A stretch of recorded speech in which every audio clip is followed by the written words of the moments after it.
Yeah, so I'll just give a quick intro. So for those of you who don't know me, my name is Jonathan Fair, and I work at Trinity Western in the alumni department. So I'm now the director of digital communications and alumni engagement.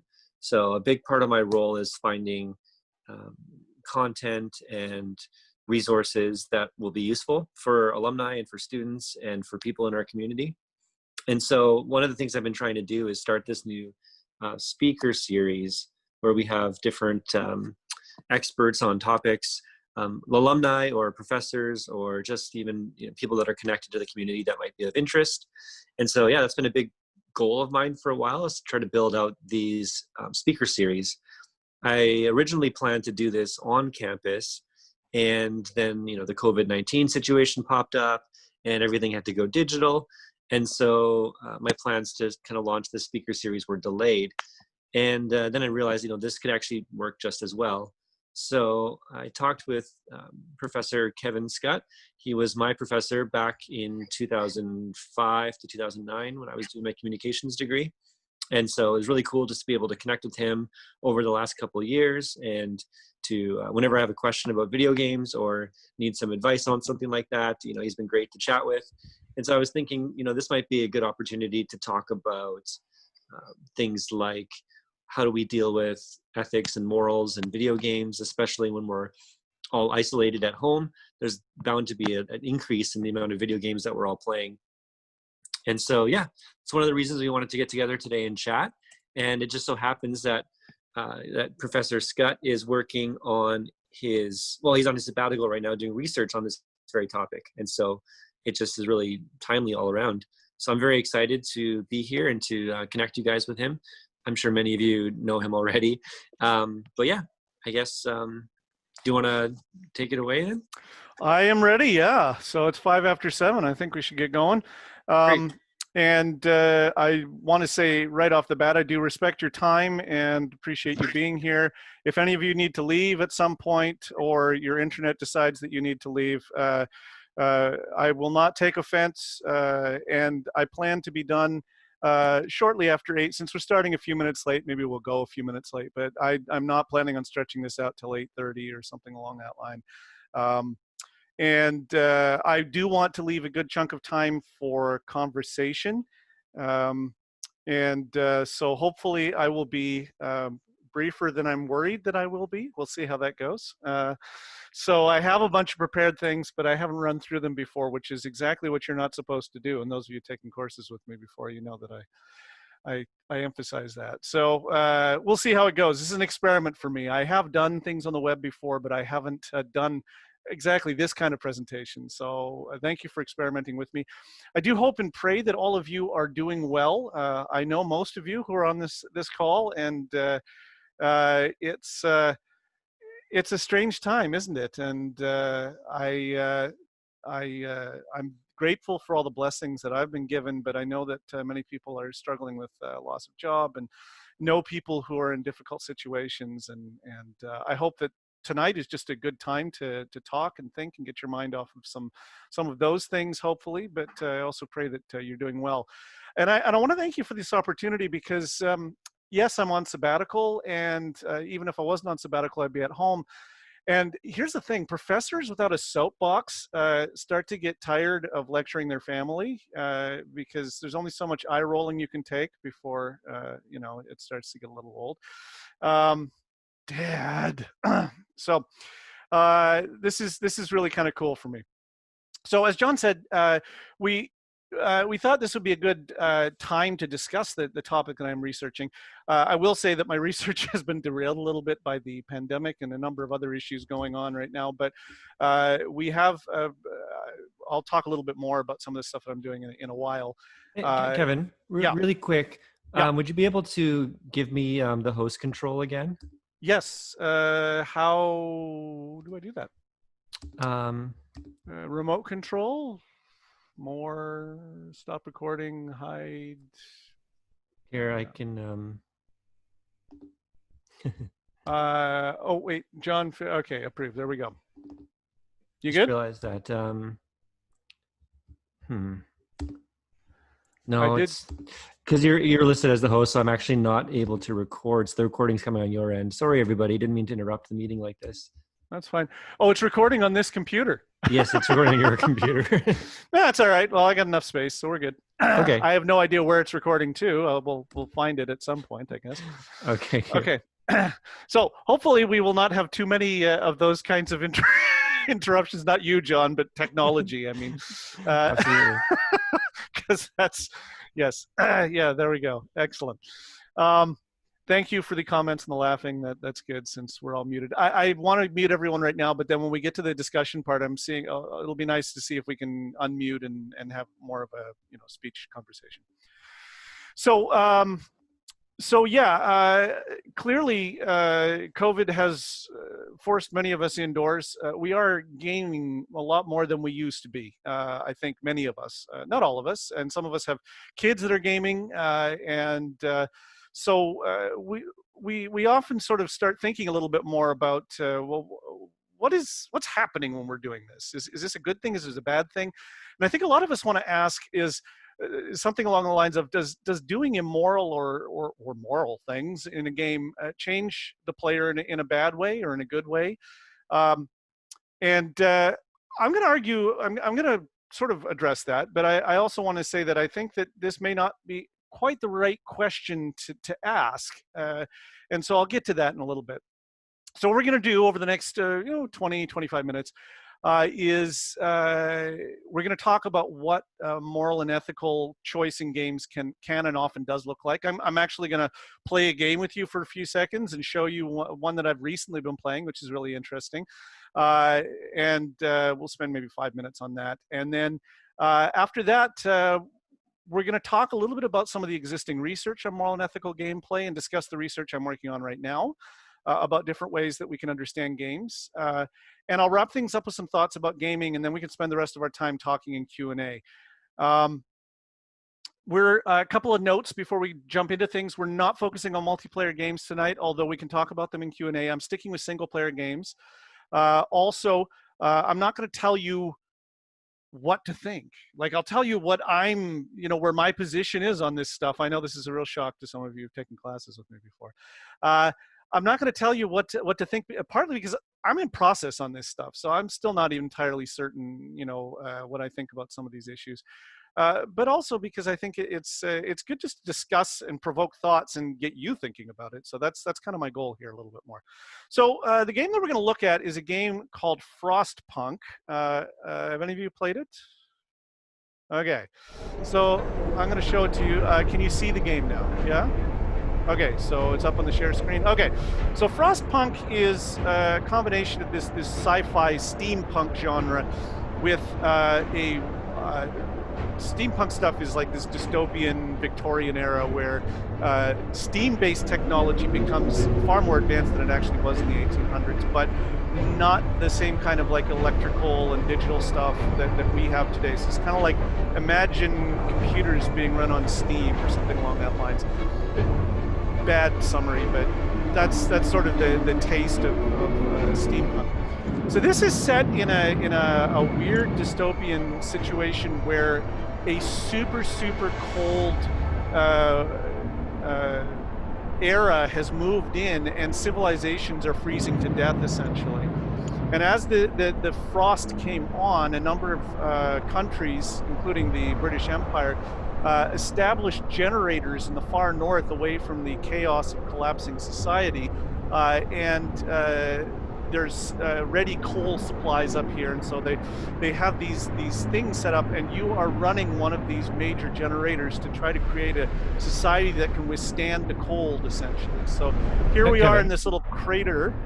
A quick north. comment Yes. Someone's making. They're just wondering if you could turn the music down from the sound of the game. Okay. It's a little harder to hear you there. It is. I tested that in advance. My daughter said that it was okay, but clearly. Yeah, Okay. That's better. Better? Yeah, good. Yeah? Okay.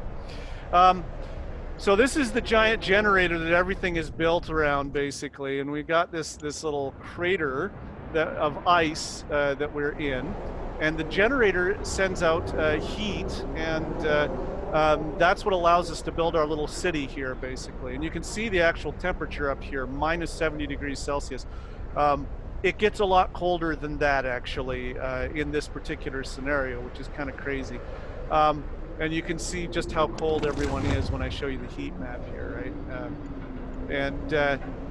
Anyways, so this is a strategy game, which is of course the best kind of game,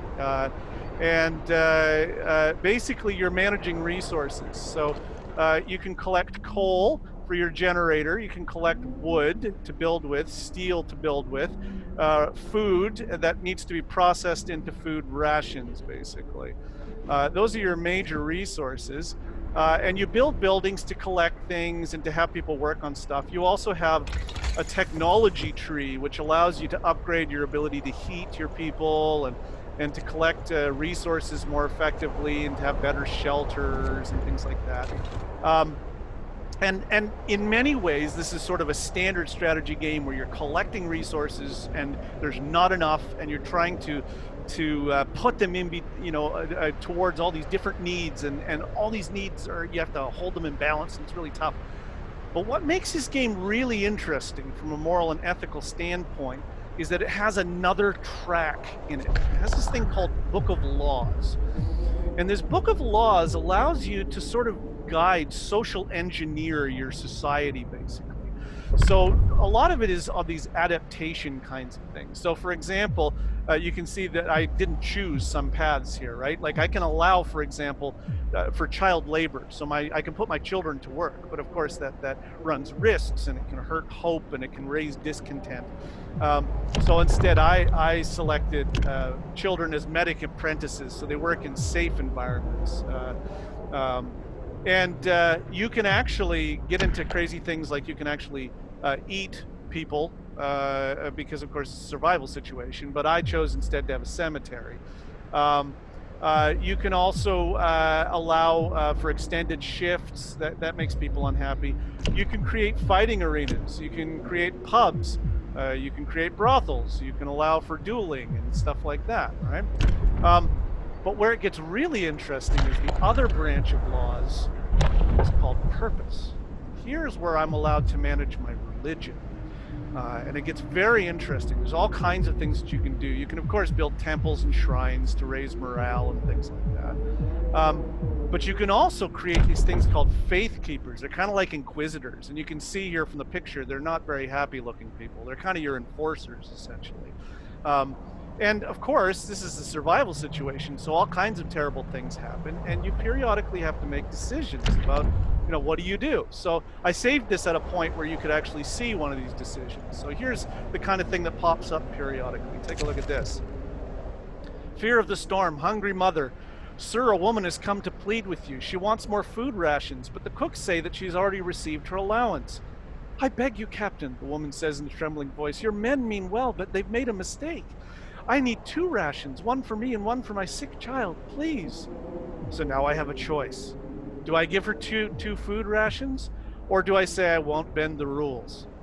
If I give her 2 food rations, my discontent meter down here will rise.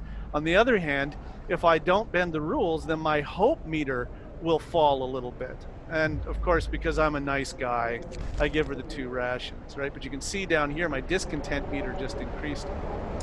So this is an example of what moral choice can look like in a video game.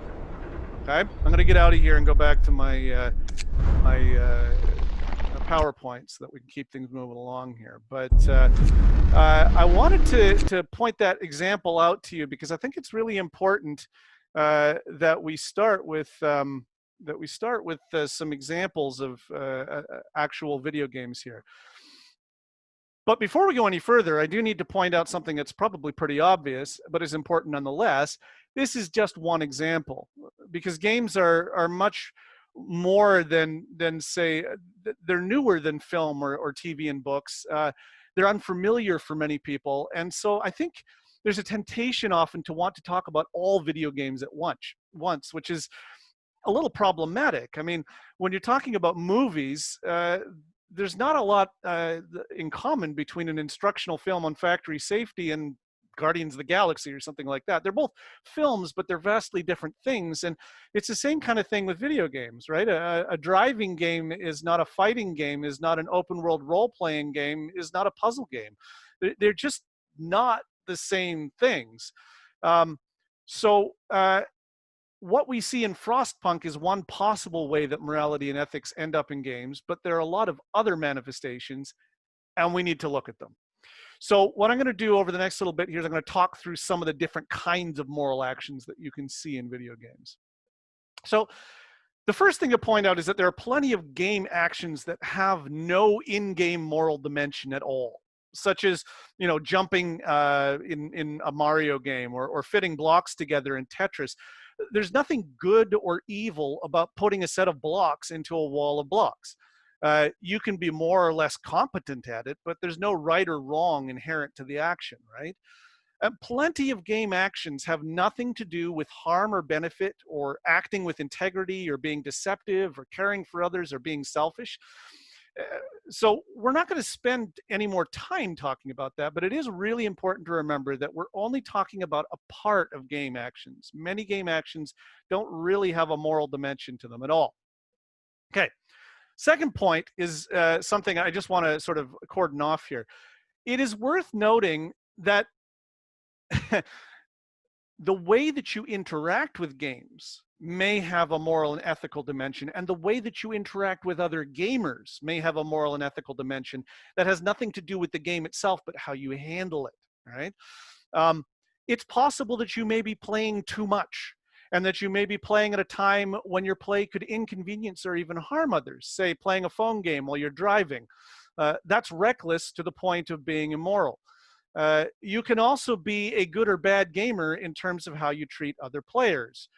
For example, I'd argue that cheating is unethical. And when you ream other players out and you're very angry at them all the time, I would say that there's at least an ethical dimension to that, right? These are all real issues that are connected with gaming, this kind of stuff. But that's not what I'm going to focus on today. All of these things are considerations that are outside of the game itself. They're not part of the game rules or the story or the characters. We do need to talk about things like how much do you play, how do you behave towards other gamers, but I'm not going to do that in this session. We can talk about it in Q&A if you want. Instead, we're going to focus on the things in the games themselves. And the first thing that I have to point out about that is this. All of the things that we call moral or ethical material in games are moral or ethical because of the narrative parts of the game.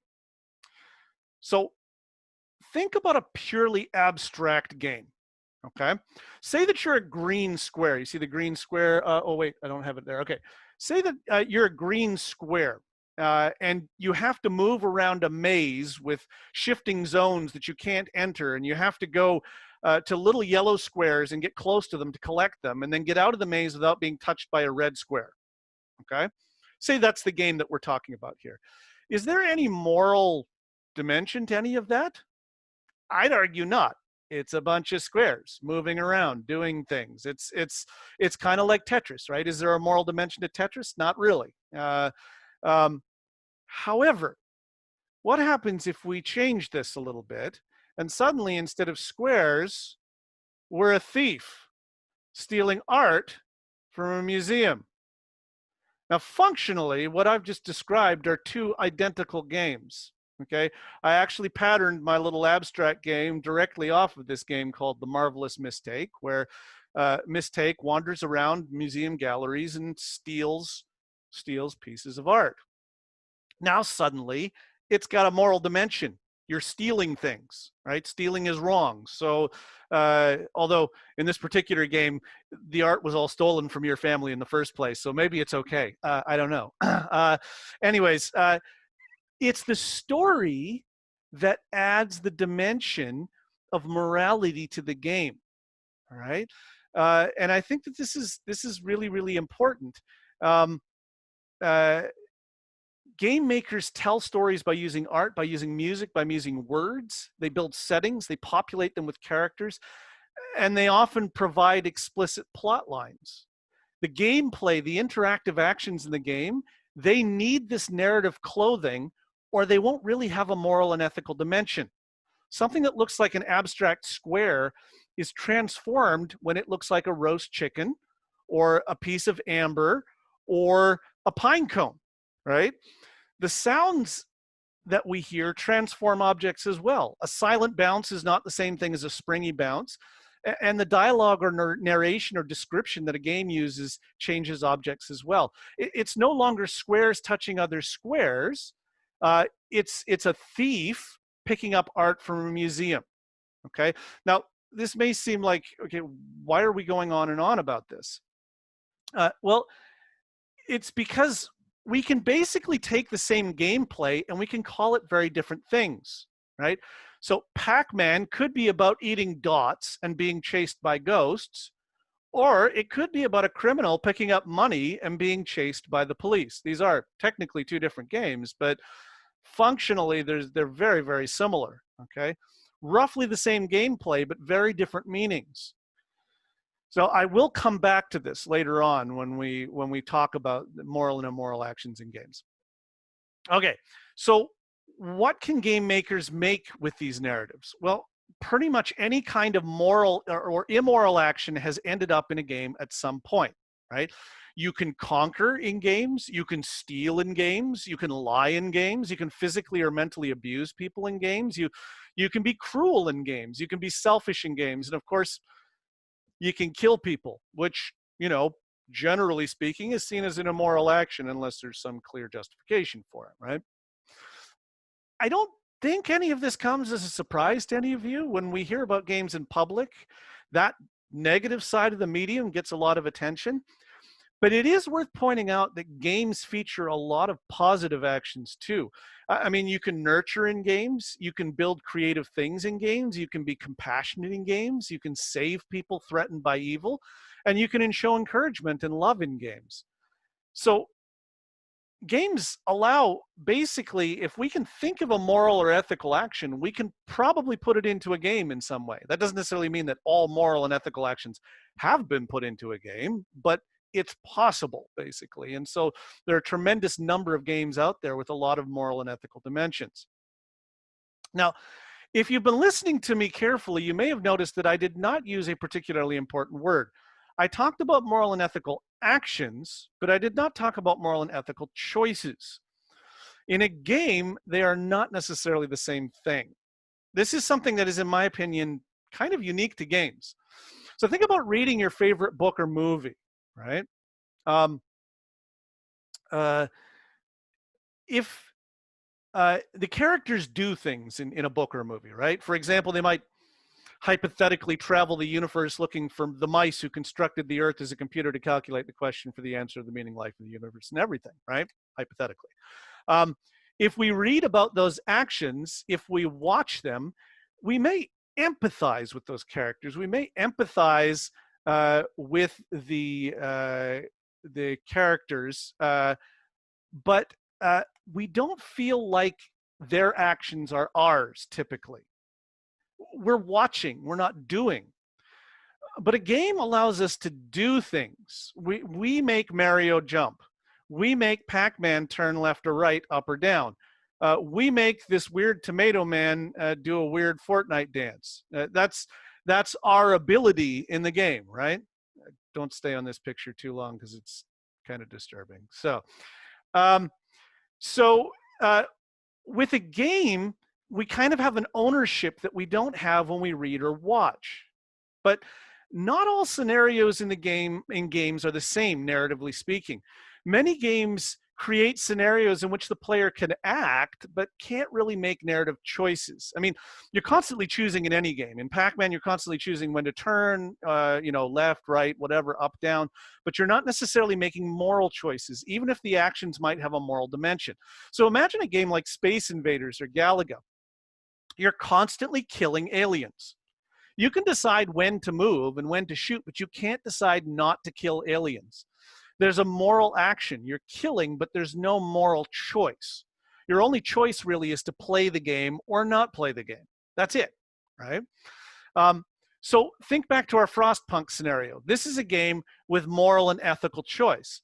But a game like one game that I've played on mobile before is Jetpack Joyride, where you have a little machine gun backpack that allows you to jump up and down. But as you do that, you kill scientists that you ride over top of because it's a machine gun, right? So if you want to play Jetpack Joyride, you are going to slaughter scientists. You don't have the option to not slaughter the scientists. That's just built into the game, basically. It's a moral action because you're killing people, but it's not really a choice, essentially. So understand that that's something I'll come back to at the very end again as well. All right. So for the rest of this little presentation, I will be talking about choices and actions, but mostly I'll be just talking about actions in general, okay? All right, so here we are. When we play games, we can perform actions that appear to be moral or immoral, ethical or unethical. Sometimes we can also make choices that appear to be moral or immoral, ethical or unethical. And the fear of many people is the unknown effect of all this, right? What does it do to us? If I play a lot of games where I'm repeatedly killing or hurting others, if I play a lot of games where I steal or lie or I'm selfish, is that going to make me a more immoral person? Or more often, people worry about this for other people because, of course, if you're a gamer yourself, you're too mature to let that happen to you. But yeah. Or if you're a parent, of course, you're worried about your kids. That is a very common thing as well. I will point out, as I often do, how rarely people worry about whether games might have positive effects. I mean, if I repeatedly save innocent people from awful monsters, will that make me a better person? Just like, killing a lot of people makes me a worse person? Or, if games have bad effects, why would we assume it stops with the bad effects, right? Anyways, so what I want to do for the next few minutes is I want to talk about some different ways that we can think about what's happening when we play video games, especially ones with moral and ethical dimensions. Now, as you might imagine, there has actually been a fair amount of research on the psychological effects of playing games. Most of this is focused on violence in games, but not all of it. I found some really interesting social science research on games teaching moral decision-making, for instance. Now, most of this research is focused on the connection, most of the game effects research has been focused on the connection between media use, like you use some media, and then how does that impact your attitudes or your behavior, right? So if you play a certain kind of game, does that affect how you think or how you act? If you play a violent game, are you more or less likely to come out of that play session with increased levels of aggression? Are you more aggressive because you play a violent game? There are lots of tests to figure this stuff out. For instance, many forms of media effects research create or adapt some kind of scale for measuring, say, aggression, and then they'll measure aggression before and after playing violent games. Or they'll take two randomly selected groups of people and have one group play violent games and another group play peaceful games, and then they'll measure the aggression levels of each group. Or some social scientists will have people play games and they'll measure how fast they react to a puff of air from an air gun. And I'm not making this up. This is an actual research form. The assumption is that if there's increased aggression, it will result in faster reaction times. Here's the thing, though. A lot of this research assumes that what a game is reasonably straightforward. So in order to test the effect of violent games, researchers have to define this or that game as violent. But what actually is violence in a game? When you jump on a Goomba's head, is that violence? Well, maybe, maybe not. I mean, it's pretty clear that when you're in Doom and you're splattering demon guts all over the place with, large guns, that would qualify as violence, okay? But it's actually a judgment call, right? There's a certain amount of interpretation going on. Now, how do gamers actually understand what they're doing when they play a game? Do they think of it as just like everyday reality, or do they think of it as complete fiction? Do they maybe even ignore those bits of narrative that we defined as so important for creating moral dimensions to game actions and choices? Like, so a game puts some moral decision into it. Could a gamer come along and engage that stuff and go, I don't care about that, or I don't understand what they're going at here, just ignore it, right? Is it possible? And if that's the case, wouldn't that change the way that the game impacts us? If a player ignores or misunderstands or reimagines something that appears on first glance to be moral or an ethical decision, doesn't it cease to be a moral or ethical decision at that point? This is what I've been thinking about for the last few years, and I've become convinced that we really need to talk about how gamers understand the meaning of the games that they play.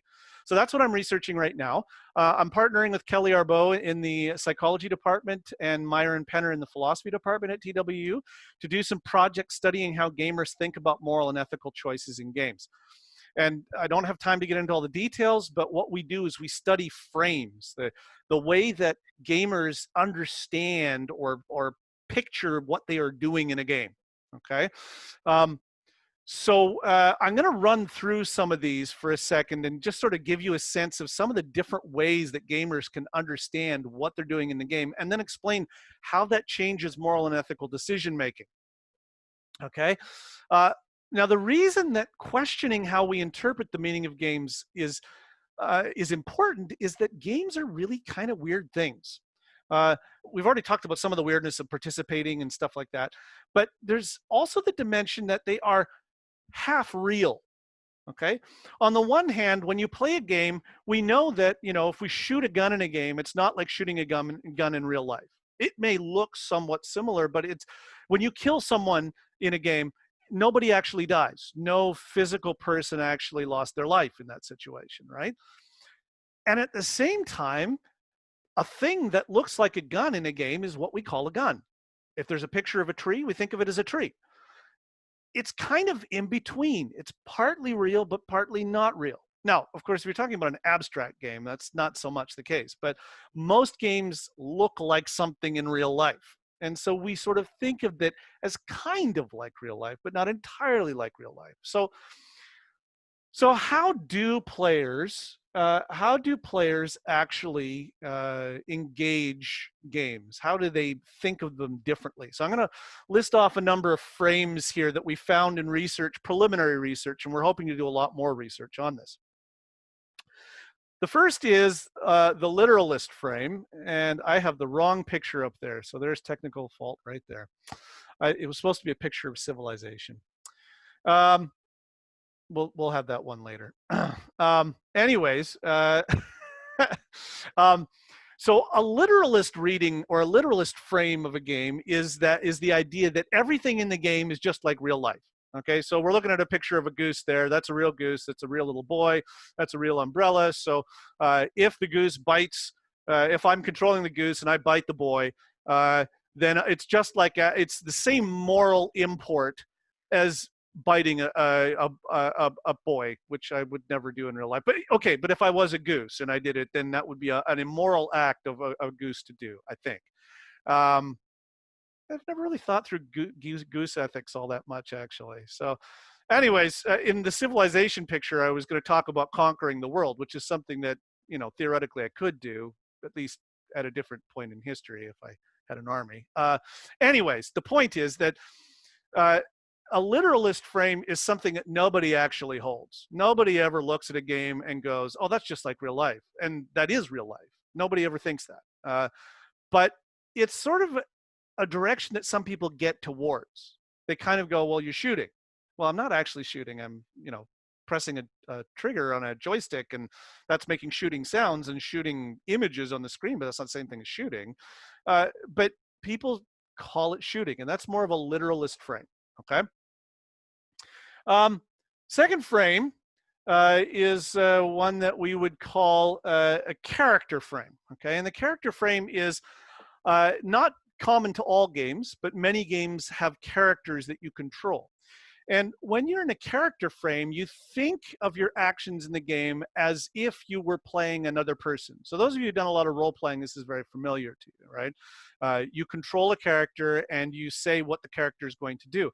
And good role players don't act like themselves. Well, they might choose a character that's like themselves, but typically they don't act like themselves. They act like the character would act. I have this imaginary character, and I'm going to do what this imaginary character would do in the scene. Not necessarily what I would do in the scene, but what my imaginary character would do in the scene.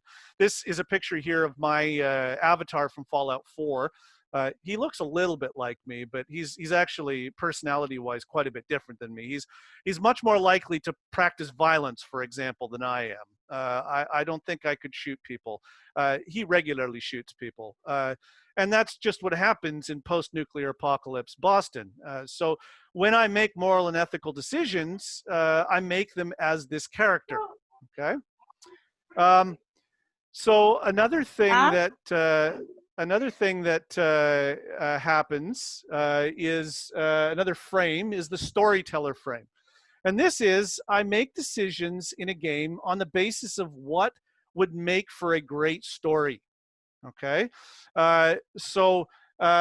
And this is a game here, this picture here is a game of called Reigns. It's a very, very simple choice game where you're presented with a scenario and then you have two choices. And the choices change your meters up top there. But the story choices are typically ones that actually have a moral and ethical dimension to them.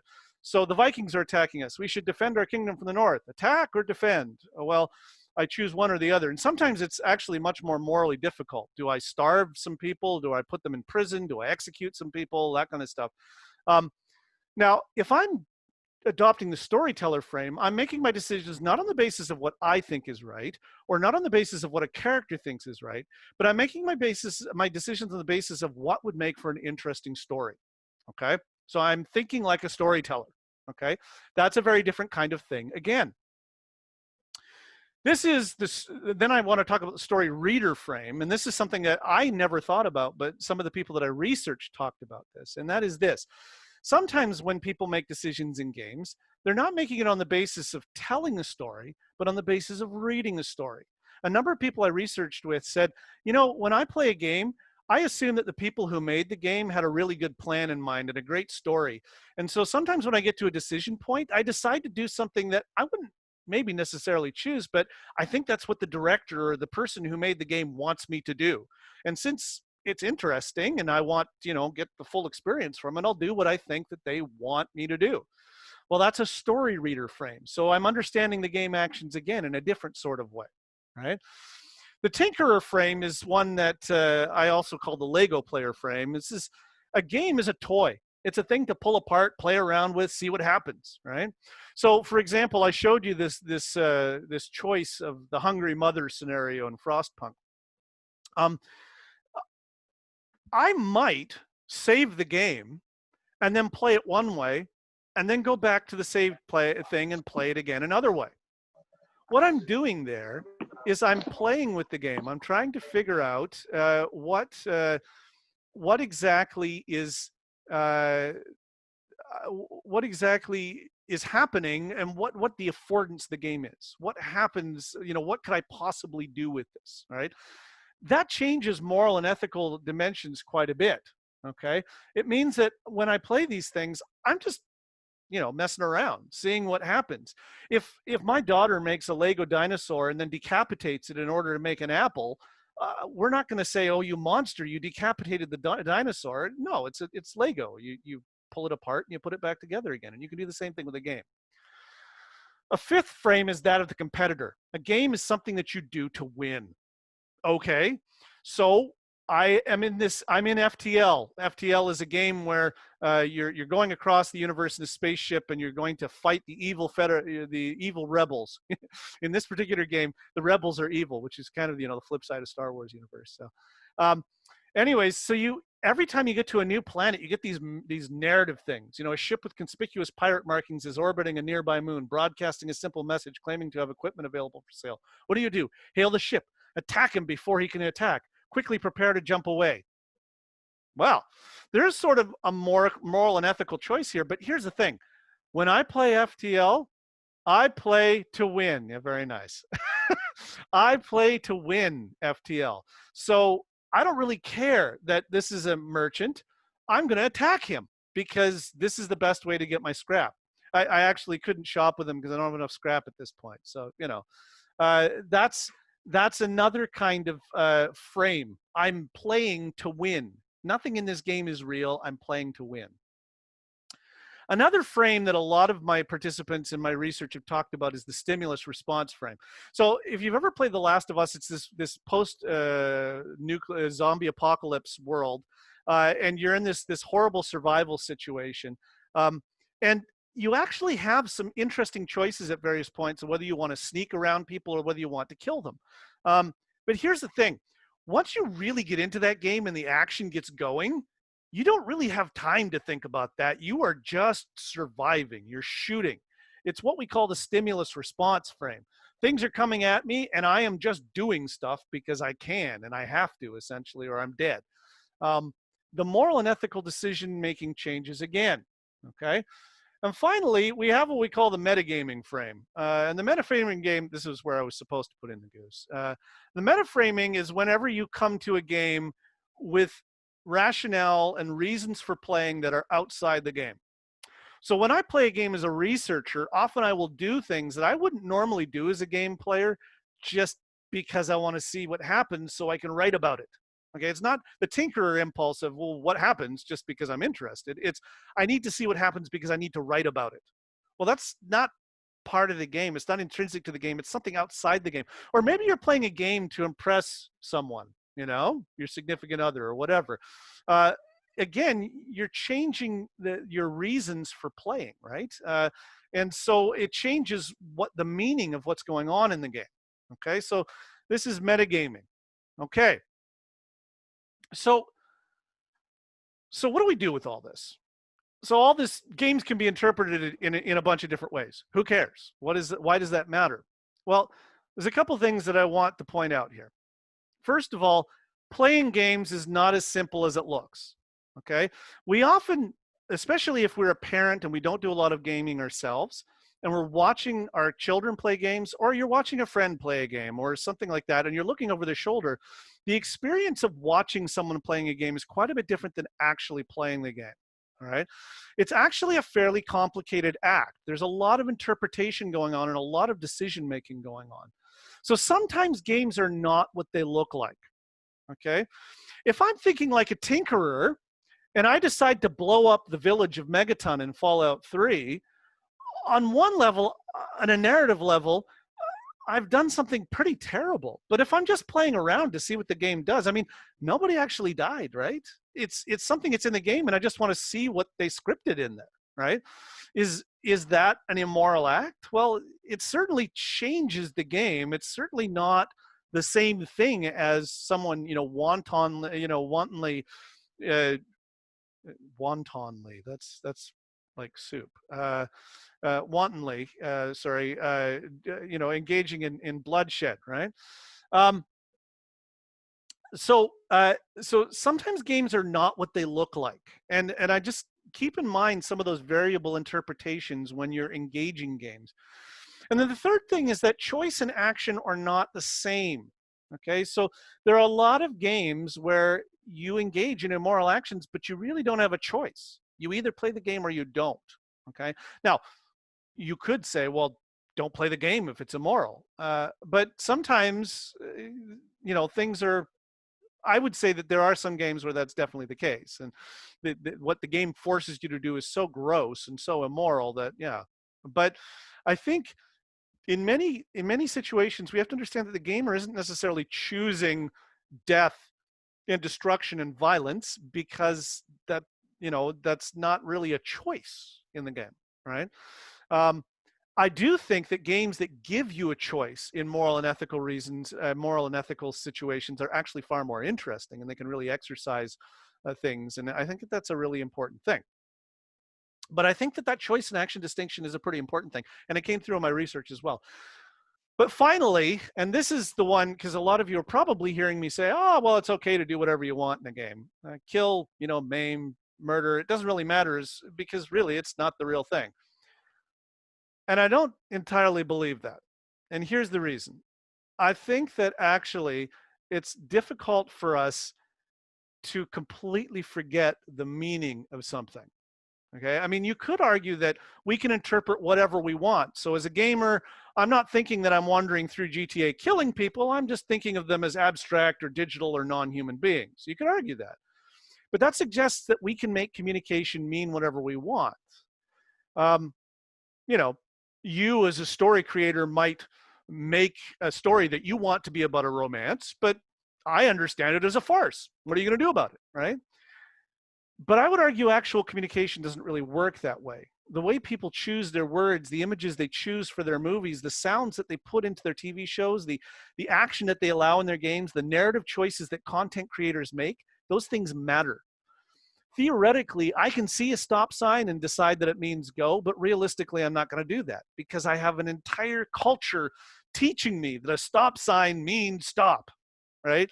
And I have a series of reasons for why I am going to stop at that stop sign. I can't really completely reinterpret it. So if I see something that looks like a robot, I can decide that it's actually a tree or even just a bunch of pixels on a screen. But realistically, this is going to be Marvin the paranoid android because that's what they call him, right? What I mean is that when we play games, we can't really forget or ignore the narrative the game makers created. We can say to ourselves, those aren't real guns, but I don't think we ever completely forget their gunness. In the back of our minds, I think they're always guns if they look like guns. All right. So I think that that's a really, really important point. So the upshot of all of this, and this is my ending here, we need to be critical gamers. I think one of the most important things that we can do as gamers and as parents supervising gamers is to teach people to think about their actions. What does that mean? Why are you doing it? What is your motivation? What is going through your head while you're doing that? Do you care? Do you care about this, and why do you care about it? Those are questions that gamers should be asking. And it's not too early to ask kids to do that, to be thinking about those things. So, when you're shooting in a game, what does that mean to you and why? And push a little bit and push yourself if you were a gamer, right? Is this really okay? Maybe it is, but I think you really need to think about it. You need to engage it. All right.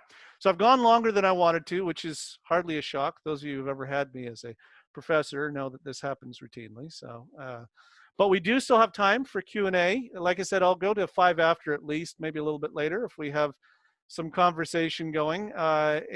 Otherwise, we can wrap things up. But what I'll do is we have this little thing that says raise hand. And that might just be simplest because if I unmute all of you at the same time, every time you're sniffling or coughing or whatever, you're all going to be hearing it. So if you want to talk, that would be great. Why don't you raise your hand and I'll unmute you. And you can also type in questions in the chat and we'll sort of go from there. So go for it.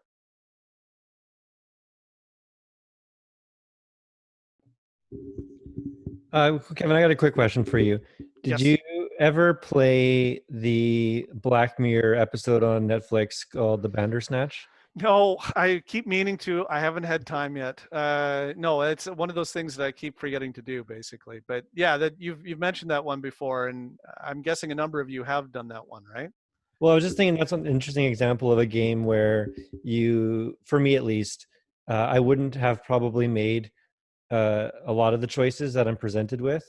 But after spending so many hours going through it and repeating different scenarios over and over, I really wanted to see what all the things were that they filmed. So I would go further into the game than perhaps I would have down all the different storylines, Yeah. including one of the darker ones where, yeah, there's some pretty dark ones, and I was like really uncomfortable, and I definitely wouldn't have picked that option in my first playthrough, but Yeah. and then So morally afterward, you feel conflicted, right? yeah, for those of you who are not familiar with this, John is referring to an episode on Netflix of the show. Sorry, what's the show title again? Black Mirror. Black Mirror, right? Where they use interactive technology to allow you to choose the storyline at particular points. So, are you going to do this or are you going to do that? And then based on what you do, you basically get a different result. So it's a branching story basically, and it's an awful lot like what we're doing in many video games, right? So that's a really interesting example. It's not as interactive as a full game, right? Like it doesn't have a gaming system. It's just two choices. It's an interactive fiction, but it has many of the same considerations. And yeah, you might end up going down some dark passages if you really want to explore the whole thing, right? So yeah, that's a really interesting example. Was there a question you're going to ask about that, or were you just bringing that up Oh as an yeah, I just example? wanted to relate it to what you were saying about the different Yeah, morality of storytelling, and are yeah, you that's a going to great choose to example. tell the story accurately, or maybe what's true to your character or the character on the screen? But Yep. I think it's the same. It's the same. It has all the same issues surrounded with it. So, Mackenzie, you had a question, and Veronica, I see yours. I will. I'll send you a message afterwards. Um, so have you been has any articles about Animal Crossing been crossing your, no pun intended, crossing your feed as of lately? I haven't had time to read about it. I'm not an Animal Crossing player, so it's one of those things that I was thinking of trying because it's got a lot of attention, but I haven't been reading it. So Yes. what are you thinking about there? Well, I'm thinking it's twofold. One is, I mean, there is definitely the multiplayer element, which isn't what you're touching on, but what I have been seeing, and this is probably because there's so much more of the game being played by people, both more people and more people playing longer. There we go. Because of the Right. pandemic. Yes. There's been a lot, and because I think, yeah, there's been a lot of interesting ethical, I guess, sort of somewhat ethical and moral questions about, like, that basically, like, the manners, like, basically manners when you're visiting other people's towns and islands. Right. Which is interesting. This is more of a discussion point than a question, and I guess something to talk about. Kills freeze. Yes. Oh, hold on. I had the rest of the point there. Single player stuff, right? Single player stuff. Just thinking of when you mentioned your focus was more on single player moral choices, got me thinking of what are the single player choices in Animal Crossing. And there's, I mean, I think the two big ones I can think of should I time travel, which is basically, should I unhook the game clock from the system clock to jump forward in time, jump forward a game that otherwise runs in real time, jump ahead or backwards in time to refresh daily the stuff that otherwise refreshes daily or whatnot. But the one I sort of think of is trying to evict villagers from your town. Because there is no explicit way to do it. The one way that seems like a means to get rid of villagers is not. And basically, the way to if you want to get rid of villager, the easiest way is just to be a total jerk to them. Don't talk to them. Hit them on the head with a net repeatedly. Push them around. I mean, this goes back in the series, but this is Sure. articles have been sort of bringing this up. Right. It's just this interesting. It's I guess a little bit tinkerer, because people have what they want for their island. Yeah. Yeah. So the first example, I actually am not familiar with it, but I'm guessing it's a form of cheating, essentially, right? That kind of, sort of. If you mess around with clocks, yes. If you mess around with clocks, you can alter production that should not be altered, basically, according to the normal rules. Yeah. So that gets into the ethics of game playing. So are you a fair game player or not? And there's also an economic dimension to it if things are bought and sold in some games. Yes. In some online games, when you cheat the system, when you game the system, you get extra stuff that you can sell, and it becomes a matter of money as well, which adds a whole nother dimension to it. But the second example of the villagers, so the game system. So for those who aren't familiar, Animal Crossing, I've actually never played the game, but I understand that it's basically a farming town simulator where you create a homestead, and then you raise up things, and you have a village nearby, and you can form relationships with the other villagers, and it's sort of like a people simulator, essentially. Absolutely. And so what Mackenzie is talking about is that it is possible to it is possible to get rid of villagers that you don't want around, basically by being a jerk to them. And what are the moral and ethical dimensions to that? Well, what's interesting about that is that the game doesn't actually provide you a kind way to do that, right? So if you want a particular thing to happen, you have to do bad things, essentially, which is, so the game is basically saying, if you want this result to happen, you have to be a bad person, essentially. And that raises some very interesting questions well, is it the designer's fault for doing bad design there, or is it the player's fault for not respecting the system, or is it totally fine for the player to exploit something that's there? I mean, that's another way of looking at it is, well, it's in the game, so if it's in the game, it's allowed, and if it's allowed, it's not unethical, right? That's like that's the person who's stripping away the narrative and saying, oh, it's really a system of parts. It's just like chess, essentially. I mean, there's no real hierarchy. I mean, chess, you could think of chess as a narrative game, but most people don't. They think of it as an abstract set of parts moving around, right? And we're used to that. We think that's normal. So, killing the queen is not a big deal. In real life, killing the queen would be, more significant, I would say, than in playing a game of chess. So that gets into some really interesting and difficult questions there. My feeling again there is, I guess I would say that in many cases, it kind of depends on the motivation of the player, and this is where critical gaming becomes so important, right? Why are you beating up the villager? Is it in order to achieve a particular, game system goal that you could not otherwise do? Like, you need to get rid of this villager for this reason or that reason. You need the house so that you can put a different villager in there, or, something along that line. I don't know. I don't play the game, but I know games. I know games like it, right? What's your motivation? Is it just, to get a gameplay advantage, or do you literally enjoy beating on people in a virtual scenario? Do you like hitting people over the head with a net? Is that an enjoyable activity for you? Well, that second situation is a little bit more troubling, shall we say? It's something that I would be thinking about carefully. That kind of thing, and I think that's actually pretty important. Anyways, so yeah, interesting situation there. I see that Andrew has his hand up. Yes. So yes, Andrew. My question sort of was related to Mackenzie's, but one of the things you talked about was cheating, and there's obviously examples of bad cheating, like in multiplayer games. But yeah, what about in single players? Like, lots of games have mods that do stuff that would be considered cheating. So is that cheating? Is it bad if I mod myself a super powerful sword at the beginning of a game to make it easier? And yes. So for those who are not familiar with say role-playing games or action games, it is possible sometimes to go into a game and mess around with the code, or more often the digital objects in the game. You can take a digital object that's there, and you can take its statistics and you can soup it up and make it super powerful in a way that the game creator didn't actually anticipate.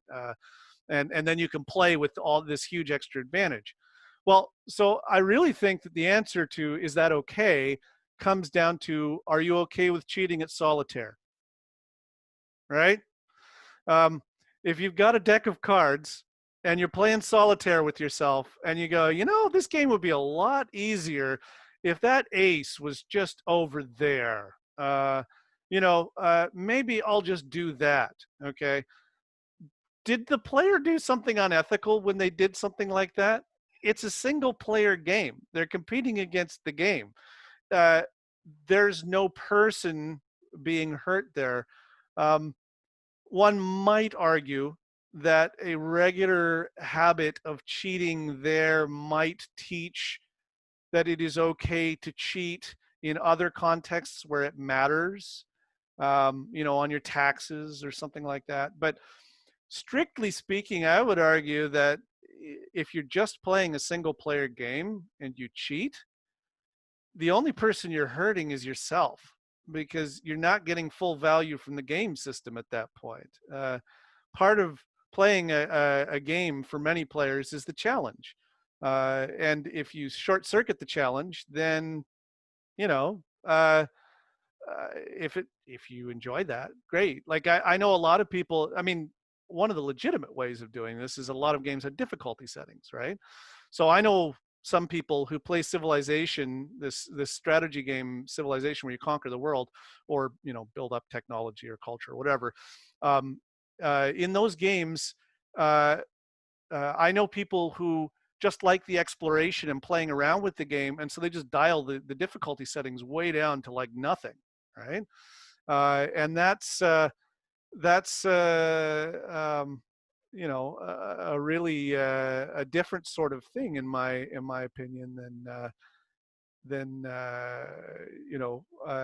full-fledged cheating scenario. So I don't see a huge problem with it, but I would say that it is one of those it's a sort of a funny situation, right? Okay, I am going to get out of this, and I'm going to take the share screen off. And the reason for that is I can't see the chat very well. How do I take? Okay. Are you still sharing screen with me?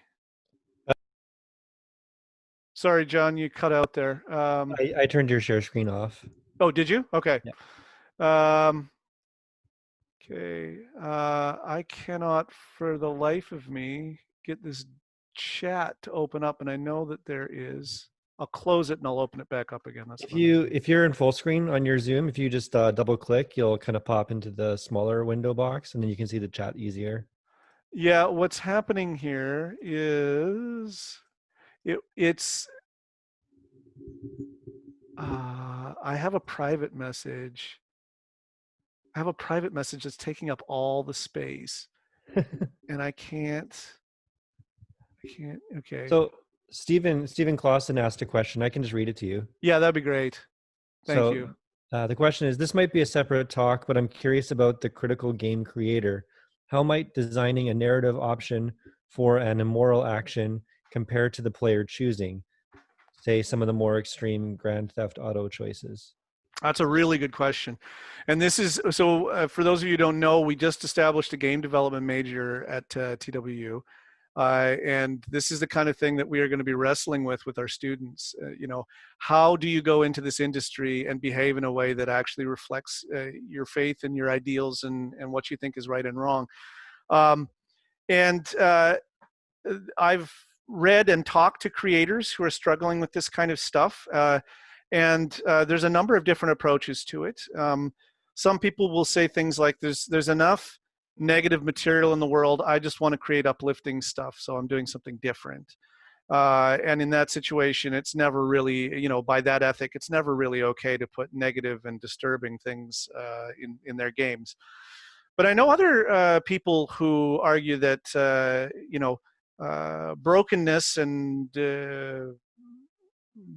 bad things, for lack of a better word, are part of life, and that if we turn our back on them, that we don't really fully appreciate or understand that, and that part of being God's people in the world is engaging the sin, and we have to do that in our art as well, and so we have to show that brokenness.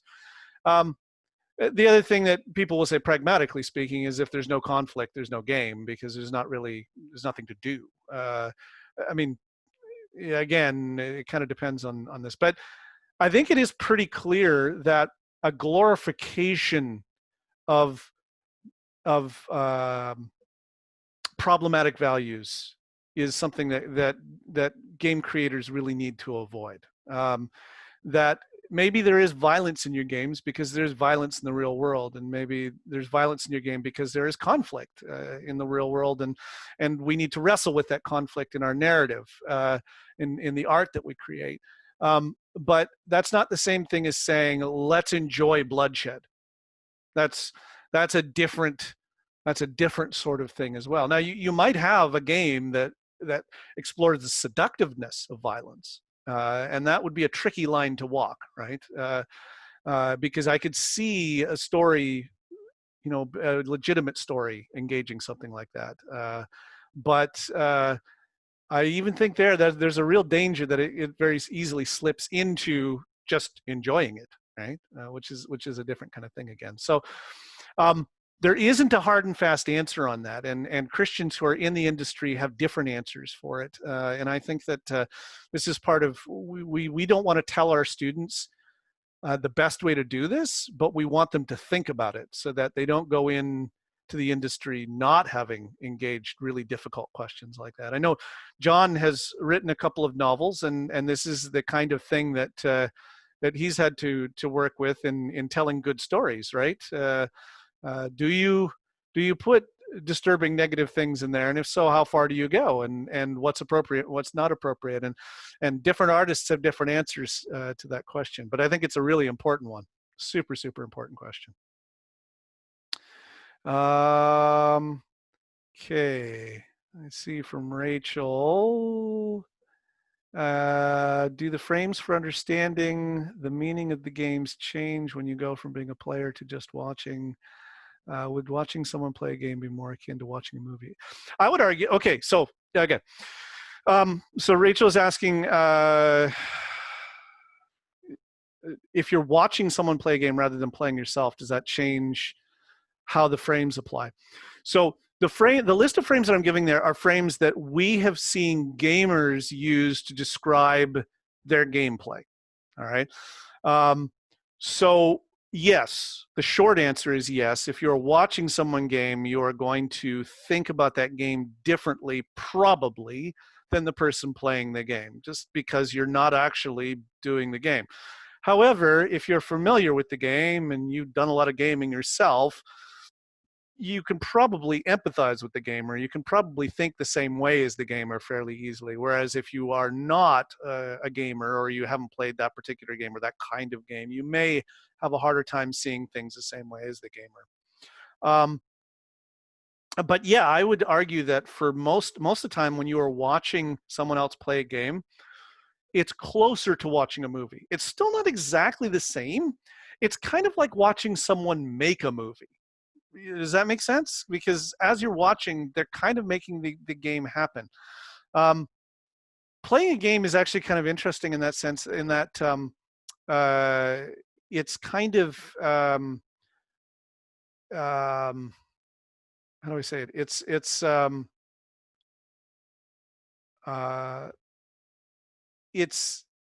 not truly interactive in the sense that you can make up whatever you want. That would be like improv theater. If you've ever watched improv theater before, people can literally make up whatever they want at any time, that's quite a bit different than a game where everything is prepared in advance and you can participate with what the designer has provided, and within the boundaries that the designer has left you, you have freedom, but you don't have complete freedom. I can't play, when I'm playing Grand Theft Auto, I might want to start knitting, but I can't because they haven't put it into the game. Now, if someone makes a knitting mod, then that's a different thing. Then the game has changed at that point. But you can't do something that's not there. So you're limited in that way. So games are participatory. They ask us to participate in a way that movies and books don't ask us to participate typically. That's an interesting shift. The other thing I'll say about frames is that one of the things I didn't really get into is that we have found in our research, and people were writing about this many decades ago already, that gamers can actually hold more than one frame in their head at the same time even, and flip between them very rapidly. So a gamer can be thinking like a tinkerer and then be thinking like a competitor and then be thinking like a character, all in the space of a few seconds, and see the same moment from multiple viewpoints at the same time. And I think it's the same thing for viewers. We are complicated, meaning-making creatures, and so there's an awful lot going on in a moment that we kind of take for granted often when we're watching a film or playing a game or something like that. Now, I am cognizant of the fact that we are past 8:10, and I said that I'd be done at 8:05, so I'm certainly willing to do one last question, but I also don't want to hold you here forever. So anything else? Am I missing any hands up? I think most people have left at this point, so we're down. Well, not everyone, no. I can ask one quick question, hopefully. Sure. So one thing I find with certain video games with morality in them Mhm. is that it's usually very black and white. So it's either very Yeah. obviously evil or very obviously good. Yeah. I remember playing the game Old Republic, and you had the choices of being like a Jedi or a Sith, essentially. Mhm. Mhm. And you could make light side or dark side choices once you chose to be a Sith or a Jedi. Yep. And I found if I was a Jedi making light side choices, I came across very judgmental or sanctimonious. Like Yeah. I just hated playing that way. And then if I was a Sith playing, dark side choices, I was just psychotically evil, and it was Yes. like unrealistic to me in that sense too. Yeah. So the only way I could enjoy those games is if I was a Sith making light side choices, like sort of like going from evil to good. Going against the grain. Yeah. Yeah, or if I was a Jedi, Yeah. like starting to go on the path to corruption.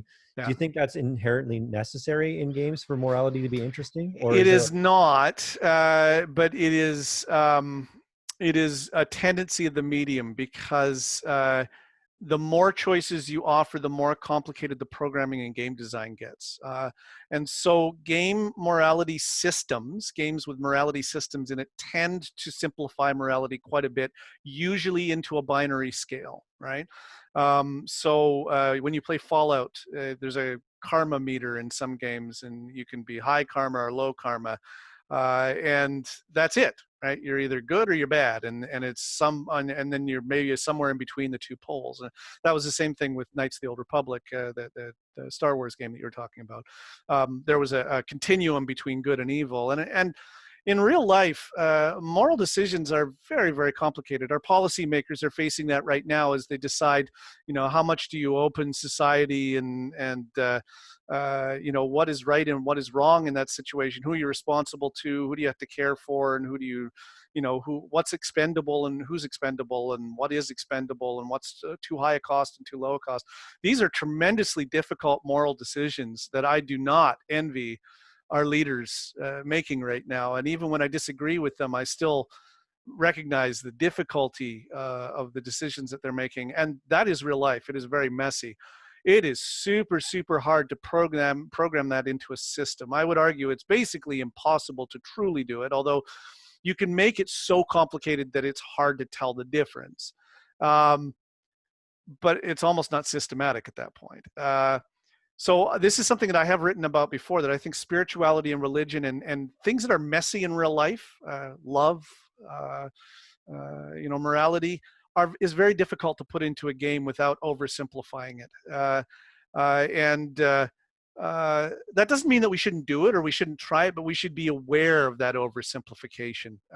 You can still have very simple stories that skip out important things and still have something of great value to add.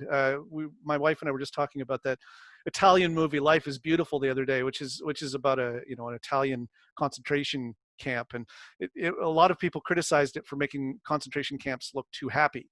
Well, that wasn't the point of the movie, right? To the degree that it celebrated life in the midst of darkness, it was very powerful, but it's not the whole picture, right? So it's the same thing with games with morality in them. Is they're rarely going to approach the complexity of real life decisions, but we can still learn something from it, and we can think it through, and it can provoke us to do something really interesting. So, Yeah, awesome. all right, I was there we saying go. the most complicated morality game I played was Papers, Please, which was a Yes, recommendation from you. yeah, perfect. That's a great choice. Yeah. Yeah. Yeah.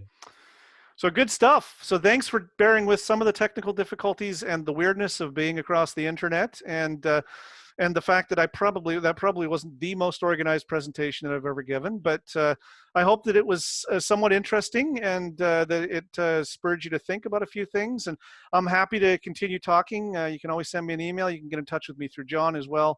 And thanks for showing up on a Thursday night. That's something special. Yeah, thank you everyone for coming. Really appreciate the opportunity. And thank you, Kevin, for taking the time to do this for us.